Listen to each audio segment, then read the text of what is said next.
Rainy Monday in Texas is rainy and a little bit North Carolina. So yes, it's definitely got that cozy cloud cover kind of day for sure. Yeah. How Al about you? Roker this morning said that, it's pretty much raining everywhere. So yeah. We're in good company then. We're in good company. Yes. So today we're talking about competition. And let me give you, I'm just jumping right in, by the way. I love it. Let's just go. Love it. People who are especially talented in the competition theme measure their progress against the performance of others. They strive to win first place and revel in contest. This is one of those strengths that I see. Sometimes people are a little reticent to say, "Yay, I'm high competition," right? Right. Yes. It's number 31 for me. So, there are times when being around people with competition theme high, it's a little tough because they're just like, go, go, go. Like, can we just like mellow for a second? Can we just have a moment? Right. Well, and I've even had clients go, "Oh yeah, I am kind of high in competition." It's like they're sometimes afraid to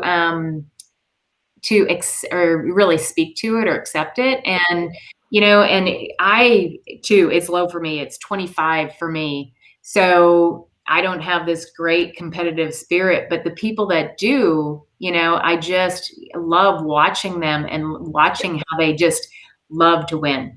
Yes. I love being on a team when I do with somebody with competition theme high, when I don't have to take on what they're taking on, because they will clearly like knock it out the park. And that is a beautiful thing. It's very much like, I applaud you, you go get that. Like, and they're infectious, right? They want you to win. They want you to strive to win as well. So they play that really, really nice role to get other people motivated to try their hardest. Absolutely. Yeah.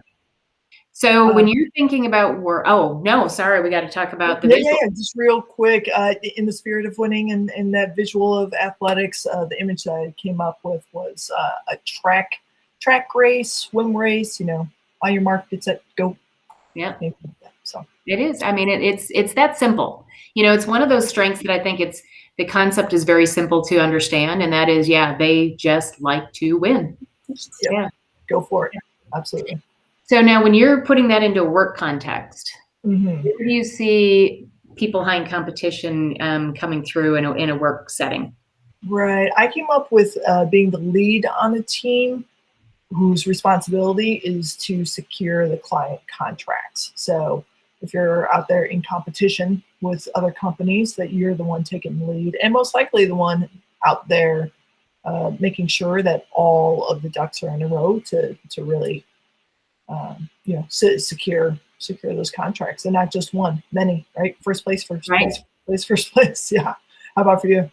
I see it as, actually, I'm going to go to the individual contributors. The sales piece of this is a really easy one to latch onto, because you have those metrics where people in sales are always looking at, how many did I sell this month? How many is it more than last month? Right. So that's kind of built in. Yeah.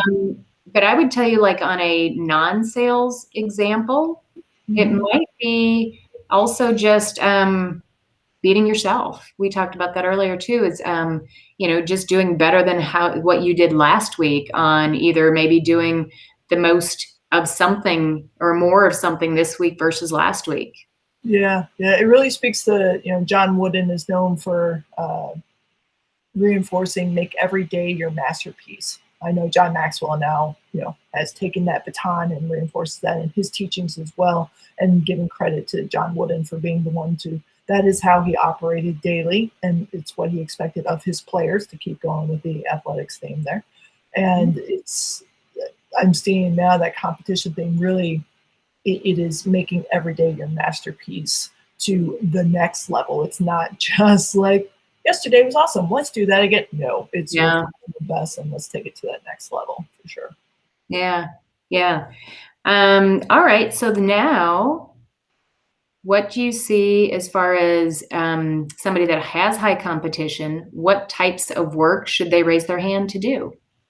I was coming up with almost like a headhunting role. So When your team, company, wherever you are, you're looking for that top talent to add to your team, you would be the person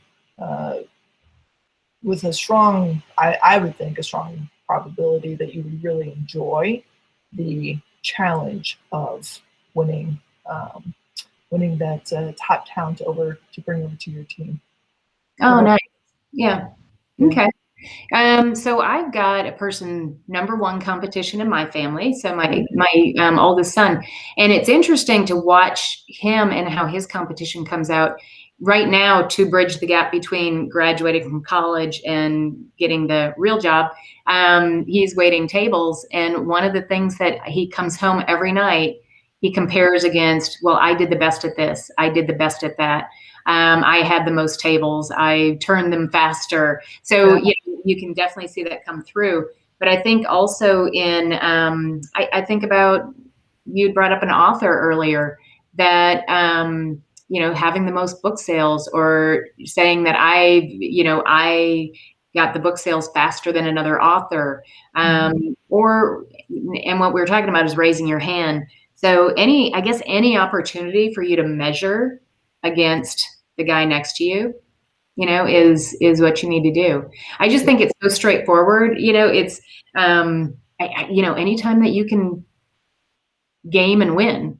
Right, right. And again, whether it's the person next to you, right, your competition, or your own self. So if you're in a career where it's more isolated, I'd imagine that your cup still gets full, right? You get energized and you find joy from, like, okay, last week I was here, I'm gonna aim for this, big, big, big, big, big, and just keep leveling up, like the ultimate leveling up strength. Potential. I think it's also important to be in an environment where people are appreciative or accepting of you touting, and it's your own horn, tooting your own horn, touting what you've done, because that's where some of that energy comes too, right? Is getting that accolade that you won or you did best. So it's feeling comfortable to say that out loud, and having people around you that are like, good for you, man. You did it. Yeah, no judgment zone. Go get it. Yep. Yeah, there's Yeah. something you said about being recognized, and we're all human. All humans want to have a little, like, I see you. For sure. Absolutely. Yeah, we sure do. Awesome, awesome. Always a joy, Kristin. Always a joy. This is one of my favorite parts of my week. Me too. And of course, for all of you guys out there listening, the reason why we do this is so that you can choose to use your strengths every day in your career, and that you recognize those and really raise your hand and ask for those projects that are going to get your motor running. Absolutely. I love it. I love it. Vroom, vroom. All right. Thanks, Kara. Thank you. We'll see you next